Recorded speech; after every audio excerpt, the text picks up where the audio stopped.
Hey everybody, thanks for coming out. My name is Ben. I am from Pro Sound Communications, the company that brings you the exotic effects, the exotic guitars as you see here, the area cores, and the raw vintage steel saddles. And we're going to go into that here in just a few minutes.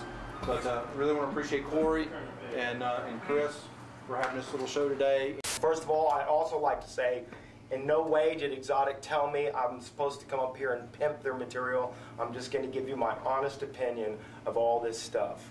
Let's start with the guitar.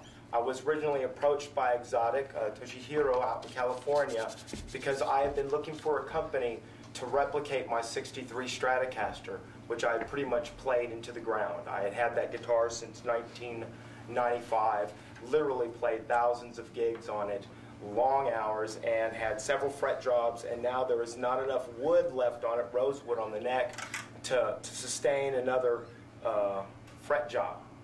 And I do not want to change the guitar. I don't want to put a new slab on it. I'd much rather keep it as original as possible and give it to my daughter so she can get something with it, you know. Get a down payment to a house or something, you know, I don't know, whatever. But it's going to be hers now. That's who's getting it. It's put out to stud, basically. I'll go in the studio with it. But it's very difficult to play because I can't put new frets on it. That fog of limbo came Xotic guitars. And I said, I am interested. They said, we're interested in having you have a guitar. I said, well, can you replicate my '63? And so on the fly, I gave them the measurements. Hiro, out in California, took the measurements out of the Dan Erlewine book, who meticulously went through the measurements of this guitar and copied it as best as he could. And that's what this is. This is the prototype, and it's an auspicious beginning. You know, we're still getting it going. We're still tweaking it. But I look forward to the second guitar, because they're going to get me a second guitar in a few months. But this one, it's after me sending it back and forth to them, we were tweaking it, to now this is my best feeling guitar in my collection. This is the one I feel most confident on right now. And I had some other pickups in it that, you know, they're completely accommodating for me. And so they wanted to know what pickups do I want in it. I had some pickups put in it. It wasn't working with it. Hiro had, these are currently right now, these are some DiMarzio Blue Velvets in it right now. I have not tried the Xotic pickups, but I'm sure they're great. But right now, these are what I've just gotten used to. I'm sure I'm going to have Xotic pickups in the next one, so I look forward to hearing that. The raw steel vintage bridge saddles, you know, I'm just a real simple guy.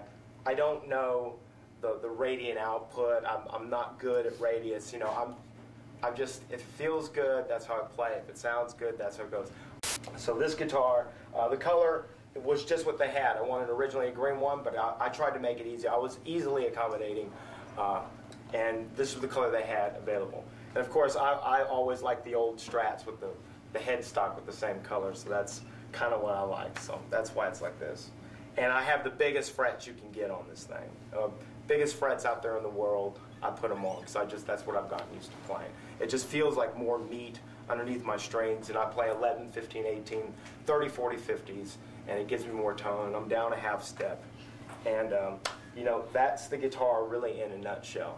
And it's really a great guitar. Another thing I want to say good about this, I mean, you know, I literally bang around guitars. You can see it's already got a big old dent in it right there. It's got a piece of wood missing out there. Sometimes, you know, a little bit of showmanship is thrown in the show.